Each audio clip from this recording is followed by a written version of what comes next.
previously.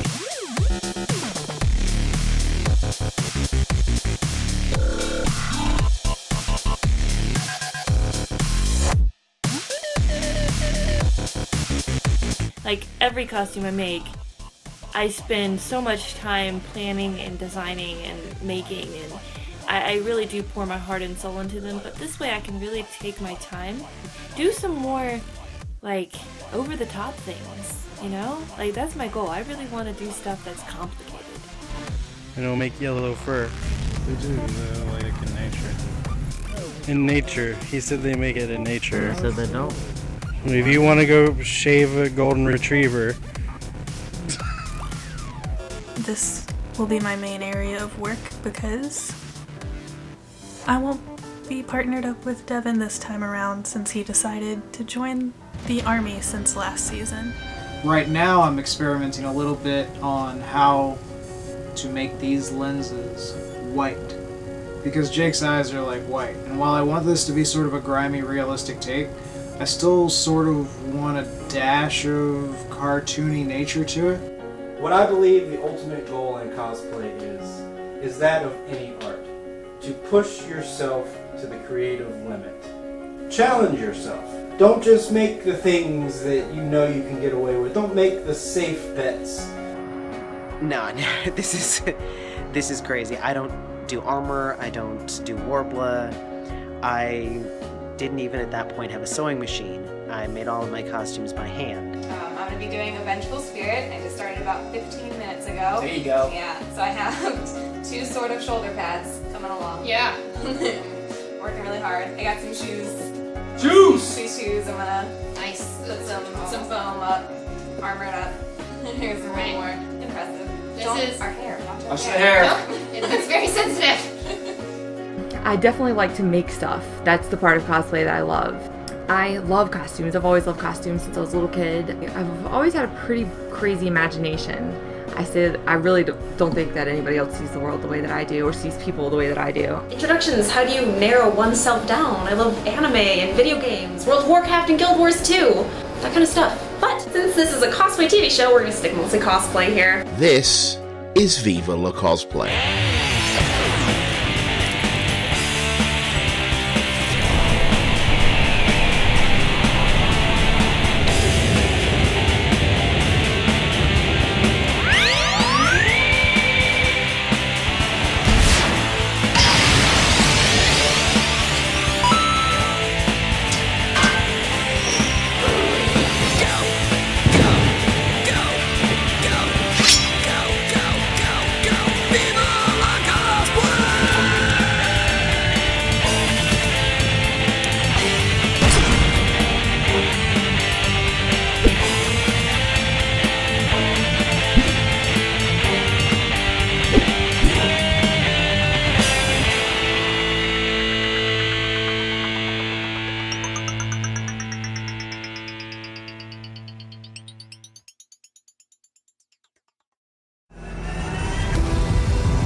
The ladies of Zin Studios, Jessica and Nikki, begin shopping for materials needed to build their Dota 2 armor. We're inside. Look at her. She's so pretty. We gotta get foam. Foam's over here. Here we go. Let's see what we have. So, we need to get the thinner things to do details on the armor. So this is 2mm, I believe. Nice and thin. Doesn't really matter what color you get because we're going to paint it all black anyway. Whoa, look at that big roll. It's only $8. Let's be so smart. As opposed to $5 for this, not as much. That's a bargain. Let's do it. Ooh, it's so pretty, so soft. Ooh, which one's your favorite? Oh, I like this one. the red one. Oh, yeah? Oh, yeah. The ladies gather the rest of their materials before heading home to start working. Big JPZ here, late at night, and I'm working on some armor for chain, just shackles on her wrist, so I'm making some shackles. So I just wanted to give you a rundown of the materials that we use. We use a lot of craft foam stuff that we bought from Hobby Lobby. It's 5mm foam, which is what I'm using as the base of most of my costume. We also use the 1/2-inch floor mats, but I find that that's a little too thick for what I need to do. Using this, and then I also have the thinner stuff. We prefer, instead of hot glue, we prefer to use this contact cement. I find it holds a lot better than hot glue. A lot of things that we've made in the past are now falling apart with hot glue, but they are holding a lot better with the cement.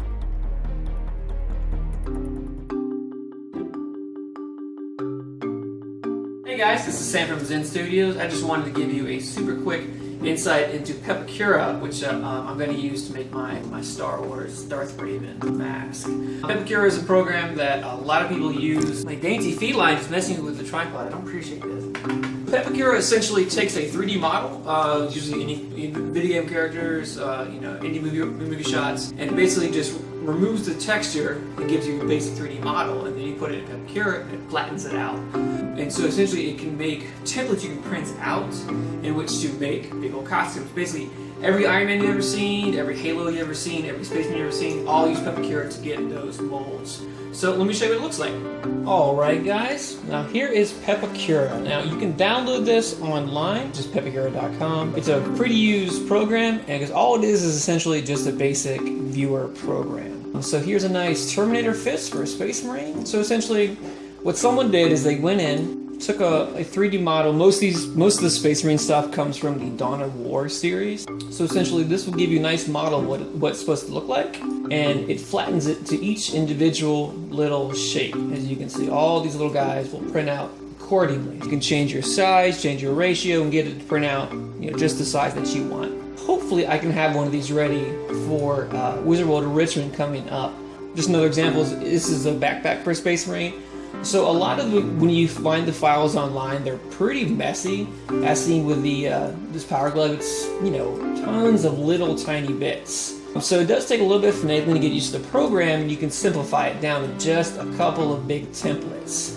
So like you get all these gross, nasty little parts like this. They're all little tiny bits because they're just rendered straight from the game, and so it picks up every single little edge. But if you transfer this right to foam, it's not necessary. So you actually can pull just what you need and make a nice document that just prints out accordingly. So each little brick you see behind this is pieces of paper. So this prints out, when you print out a template, you print out like 50 sheets of paper. All have to be cut out and glued together and taped together. It's quite the hassle. But you get an awesome end product when it's all said and done. So the one I will be using is this guy for Darth Raven. So this mold, or this template right here, isn't exact to what I want it to be, but it's a great starting point. I can print all these little bits out, I can tape them together how I want, I can cut them, I can shape them, just to get that perfect shape. If you are looking into doing any sort of big armor out there, or any cosplay, most likely, if it's from a game or a movie, a Pepakura file will exist for it. Things like Skyrim and Star Wars, there are just libraries and libraries full of that stuff. Sadly, not all of Zin Studios are in such high spirits. Sometimes I get temporary lapses in confidence. Why? Because all these things look like doo-doo. I don't know what to do about it. Let us see it and see if it really looks like doo-doo. Yeah. Does it look like hooves? I don't know. Does it look like hooves? What are you talking about? I just gotta keep going until it looks good. Then I'll be happy. I think Maybe. those ones are more round than those ones. You need to make you need to make them more pointy like those ones. Okay, I'm gonna make them more pointy. I'm gonna keep going with the scales. And once you paint it, might look okay. I think it'll look just nice enough. We'll see. It'll be just fine. Okay, I'll keep going. Okay.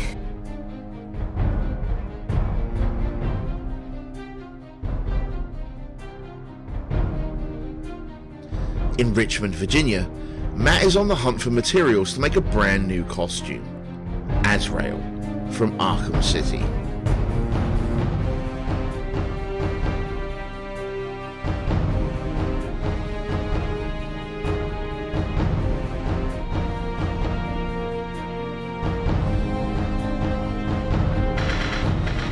So sometimes when you go to Goodwill, you have the best of luck and you find exactly what you need in like 5 minutes and you're good to go. This is not one of the cases. I'm here at Goodwill trying to find something I could modify for Azrael's tunic, but I'm not finding anything that is already made, so it's looking more like I'm going to have to start from scratch on that. I'll keep looking and maybe I'll find another route, but it's looking like I'm going to be doing the tunic from scratch. Matt wastes no time and gets straight to work. I'm getting some stuff done. Some of this stuff that I've been working on is not done, but kind of is done. So basically, yeah, I'm here in the cosplay workshop and I'm working on Azrael from Batman. I've kind of got a lot of things constructed, nothing completed yet, but I'm off to a really good start here. Let me go ahead and show you what I got. This is just a really crude dummy. It's on a tripod. But I mean, if you have a tripod at home, you can kind of wing a dummy real quick if you need it. I just like took a sweatshirt that I had and stuffed it and then just put this dummy head in the hoodie part because I already had that. But it doesn't work that well, but it helps you like get a visual of what you're working on. So anyway, what I've done in the last couple days is I've found a good pattern that I like. Well, more like I modified a pattern. I found a pattern on Google, just a very generic hood pattern, and I kind of changed it a little bit to make it work for the material that I was working on. Basically, this was a tablecloth that I got at Goodwill. So I like to try to find, you know, obviously if I need a special type of fabric or something that's like really on point, you know, I'm gonna go to a fabric store. But there has been so many times where I just try to make do with something I can find at Goodwill because it's like cheaper. You know, you can buy like a blanket or a quilt or a tablecloth or something that's the right color and interesting texture and stuff. So I mean, you can use stuff like that. At least I do anyway. So yeah, like this was a tablecloth. I actually used the stitching that was already on it. I just made sure I positioned my pattern where this would be on the end, so it would just be nice and clean already. I wouldn't have to do anything to the edges and save myself some work there. This right now is only just tucked in. I haven't decided yet on how I'm going to attach it. Next up here, I got this cross, which again, Loki, get down. That's how we get him down.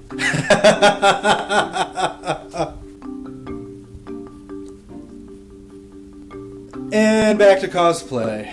So yeah, this cross here is just more of this material. Or as you'll see, it's actually kind of tethered because I didn't actually cut the edges that clean.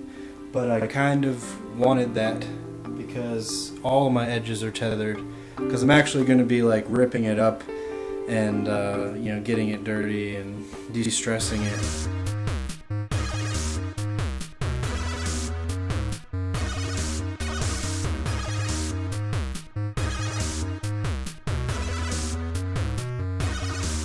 In good old Appleton, Wisconsin, Rachel is excited to start a new project of her own. Hello everybody! I just got done with 4th of July weekend! Yay, fireworks and stuff. And it was my last weekend to do unproductive things. It was my last month of, well, I had a whole month of basically taking a cosplay break because I kind of burnt myself out. Don't do that, guys. Cosplay is supposed to be fun, not a chore where it burns you out. If I told you before I was making Kylo Ren, I lied. Then I thought I was gonna make Darth Revan. I lied then too. This time it's not a lie. This time it's total truth. I got lassoed by Wonder Woman's lasso of truth, and you'll be getting the very truth and this truth from me right now. Right now. It is going to be, I hope you didn't see that yet. It's going to be a Star Wars character. In celebration of the new Star Wars movie that's coming out this December. Yay! and I'm going to be making, for the season, you'll watch me make it from start to finish. I'll be making HK-47, which is from Knights of the Old Republic, otherwise known as KOTOR. He's the super sassy assassination droid. Wow, try saying that 10 times fast. The super sassy assassination droid. I searched around online to try and find some of the best pictures that I could use. Compile all of your pictures together in one folder. Don't be like, oh, I remember that website. You want a quick and easy place to run back to and grab that reference image. I don't know English today. Lots of pictures ranging from like different angles, obviously, and I do have what I talked about, some of those close-up images. With her mind made up, it's now time to gather supplies.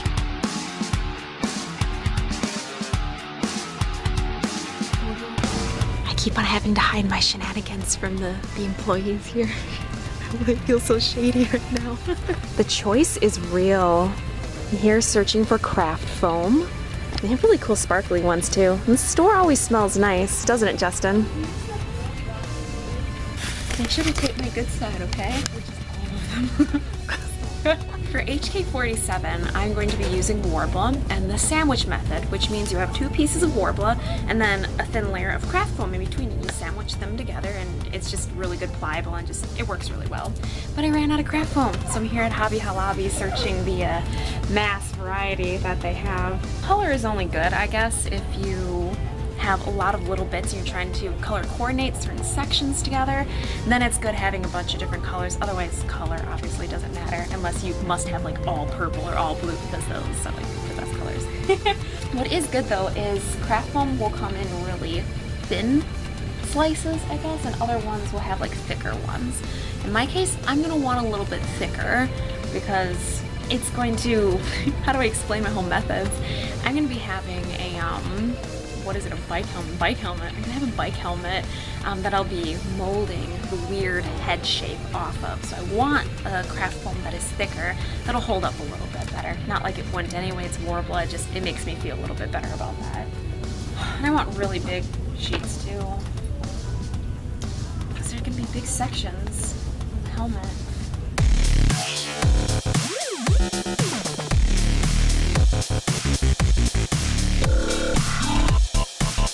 Out in Williamsburg, Virginia, Andrew gives us an update on his showpiece. So this is my Viserys costume. It's the one I'm most proud of right now. I've worked incredibly hard on it. It's as close to screen accurate as I can get. The faux dragon leather was hand painted. It's all hand sewn. I spent hours on the embroidery. And now we get to the part called distressing, and that's like actually distressing sometimes because you do put all this work into it, and now I have covered it in hot glue so it looks like some kind of terrifying Dothraki because it hasn't been painted yet. I am in the process now of rubbing the whole thing with sandpaper to give some wear to it and to break down the fabric some.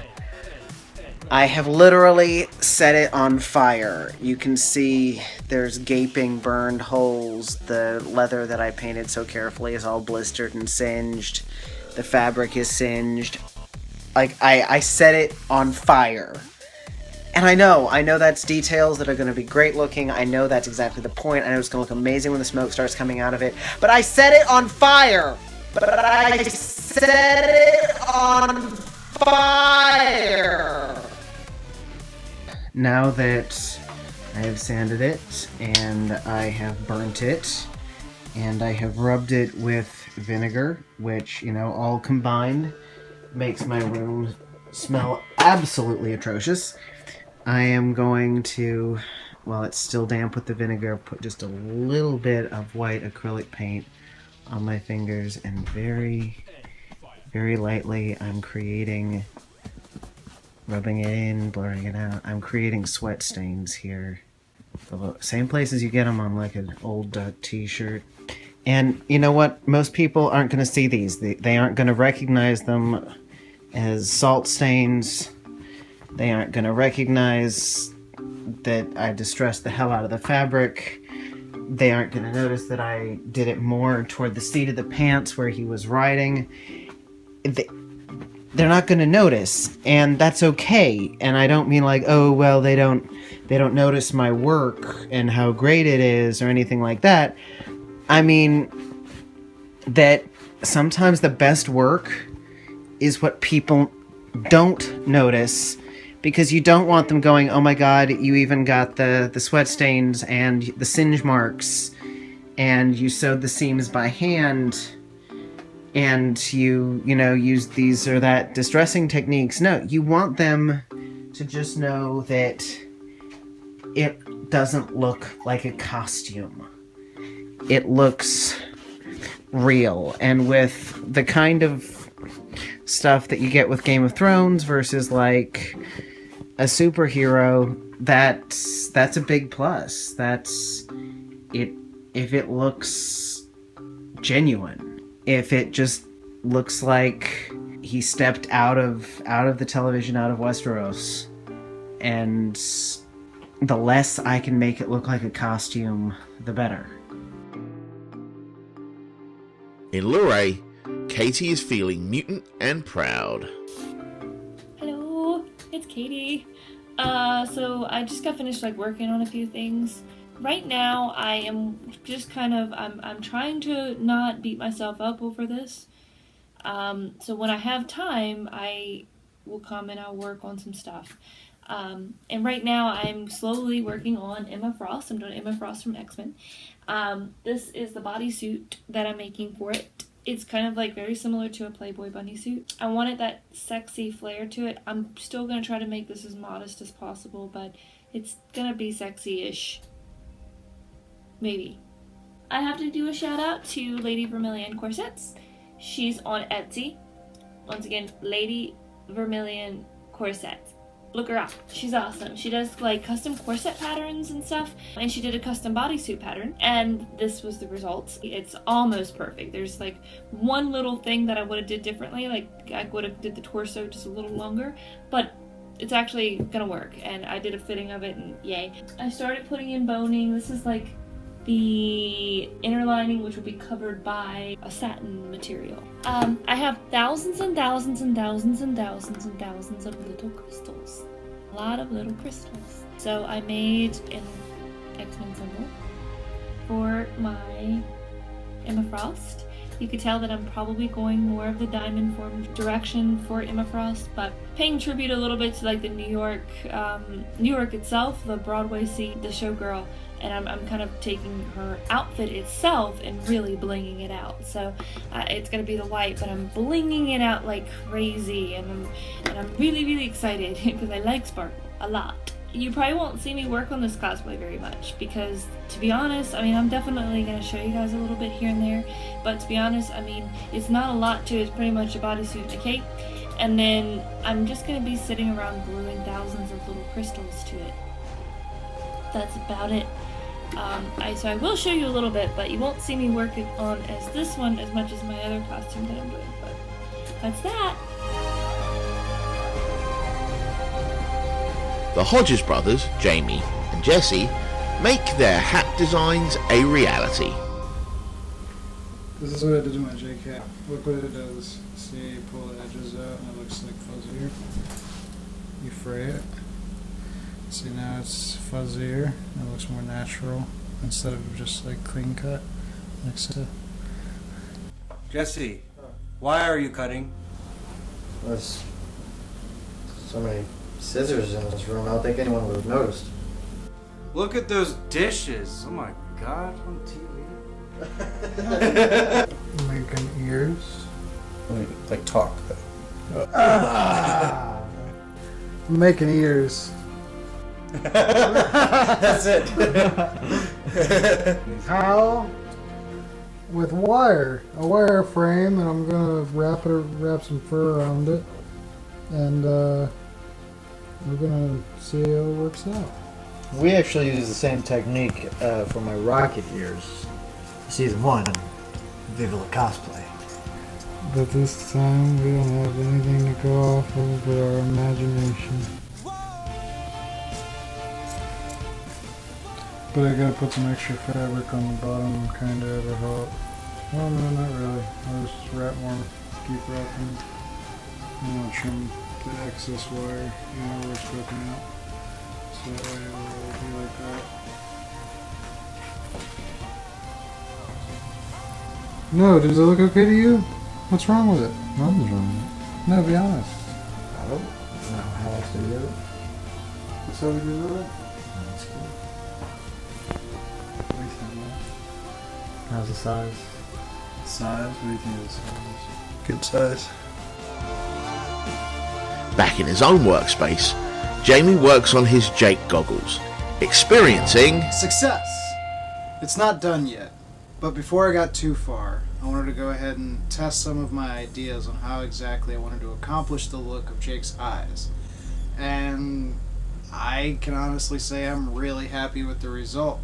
I've got the black brim, I've got the solid white that I wanted, and more than anything, I can see through it 90% visibility, which is enough for pictures and slight navigation around a con. Before I get too far, let me explain exactly how I did this. First, in the front installed onto the brim, I have just a clear piece of plastic because I still wanted it to seem as though these were goggles and they were glass, so I didn't want it to just look like there was cloth there. So I made sure to put down some automotive plastic first, followed by spandex. And I got this stuff on sale. Spandex is generally pretty darn expensive, but there's 50% off at Joanne Fabrics, which in itself was an interesting trip, which entailed me walking around a fabric store holding different fabrics up to my eyes until I decided exactly what I can see through.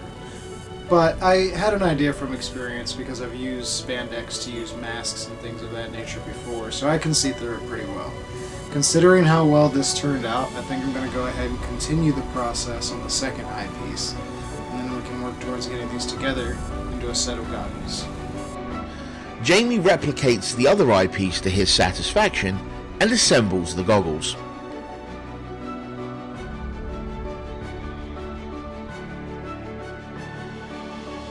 From Outer Banks, North Carolina, Jackie fills us in on her future costumes. Costumes I'll be working on for this season are this amazing Flareon. I'm doing an armored Flareon with Katie Fleming. I love it. I am really excited. She's an amazing girl. I can't wait to work on more costumes with her. I have a list of them on Facebook. It's really hard for me to say, like, this is the one costume I'll finish because I live on an island. Things take a long time to get here. I have to order everything. My closest Walmart is 45 minutes. Right now in the summer, it's like an hour and 10 minutes because traffic's so bad. They sell fabric, not a lot. It's expensive. I don't have a fabric store within 2 hours. I don't have any craft store or supply store within 2 hours. I have a Lowe's that's 30 minutes at the beach. I don't have a lot of accessibility, so everything has to be shipped to me. I tend to go from costume to costume because I am waiting on things. So you'll see me work on a lot of things on my Facebook. This Flareon is for New York Comicon. Me and Katie Fleming get to be popcycled pretties at a booth there. It's my first time going to NYCC, so I'm doing a smaller kind of build, not my huge Lich King because I can't sit at a booth and help sell things and walk around New York as Lich King. So I'm going to do this one with her. I'm going to do my Armored Maleficent that you'll see, some costumes. I'm probably going to make some costumes on the show. Like there will be things that are like this and like this, and then they turn into like a costume. And they'll be sturdy and they won't fall apart because I like that. Maleficent was for Dragon Con. I have a little bit of a hang up there because I haven't been able to get some of the materials I need for the wings. So I'm going to put that on pause and continue working on other things so I can complete it, so I don't just have that one 90% and then have it sit with the wings needing to be finished. All our cosplayers have made their choices. Many are well into building and assembling them already.